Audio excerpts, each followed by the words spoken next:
Why don't you talk about the tour with Moxie Beat? You were just talking about them. Oh, yeah. Those guys are awesome. Oh man, I remember this summer, Brenton, their one bassist, because they have two bassists, called me and it's like, we're thinking about flying out to the East Coast to do a tour with you guys, and it was on my birthday in June 14th, and I was like so excited, and we were actually going to practice, and I got so fucking stoked because we have like Dave and Garrett and I have a history with those guys. They're the band Dog Devire and Rogue State, also from Riverside, and spectacular bands. They're just like the best.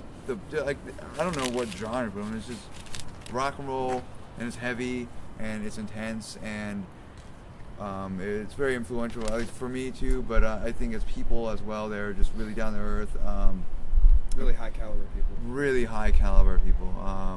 They love to just hang and chill, which is exactly what we like to do. And it's a lot of every night. It's a lot of, oh, I love your band. Oh, I love your band. Kind of thing. But it's camaraderie that's like to the fullest extent of like awesomeness. And we're really good friends, and it's cool to have them on the East Coast finally. And Moxie Beat they're a pretty new band, but they fucking kill it every night. All of the members have been doing it for a long time. Yeah, they're all playing. They have pedigree for sure. Yeah, they're a new band, but none of the parts are new at what they're doing. Yeah, they're definitely experienced. Spectacular band, and I can't wait to do more shit with them. They're great. How many shows are on the tour? 14? 13 shows. 13 shows.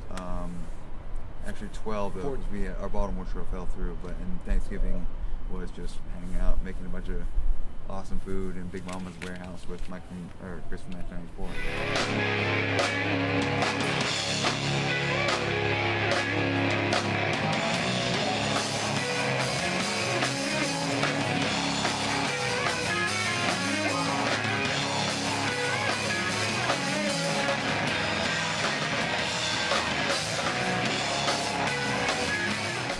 Do you generally have a person who writes the first part of the song, or does it kind of switch from song to song?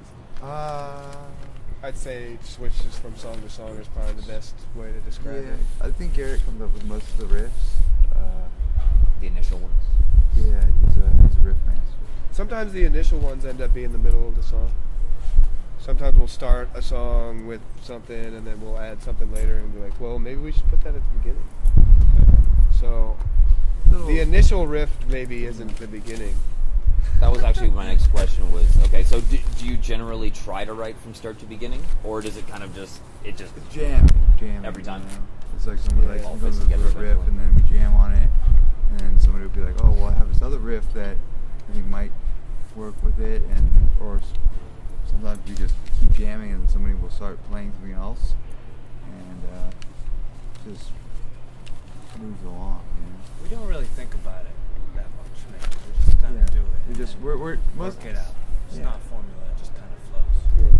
That's crazy because it's so mathematical, I guess, at times. So that's surprising, but amazing, obviously.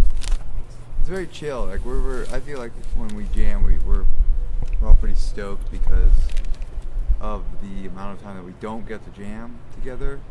We are just like stoked to just like plug in and play loud and like go over a couple other regular songs, and then we get into I got this idea kind of thing. It's a very exciting thing. Usually it ends when we finish a good part. We just laugh a lot because it's like, how ridiculous is that? We do it. When everybody's laughing, it's a good sign. Usually it's a good sign that we finished the song. Definitely sounds like you have like a band dynamic or relationship going on. So definitely, that's awesome. Good stuff. Is there a specific person who generally pushes for a slow or fast part, or does it again random? Pretty much in the air. They just push it as fast as it can be most of the time, and I'm like, yo, we should slow it down, and they're like, in a live setting, he's the one that makes it fast. Yeah. Ben is the drummer. They want me to play faster in band practice, and I'm like, no, dude, it's band practice. Relax. And then when we play live, I'm like, and then can at you the slow show, that down the next show? show? He's gonna be like, remember last night you did that shit. You're like, this part, because you talked to me about it before. It's like I can't keep up. It's too fast.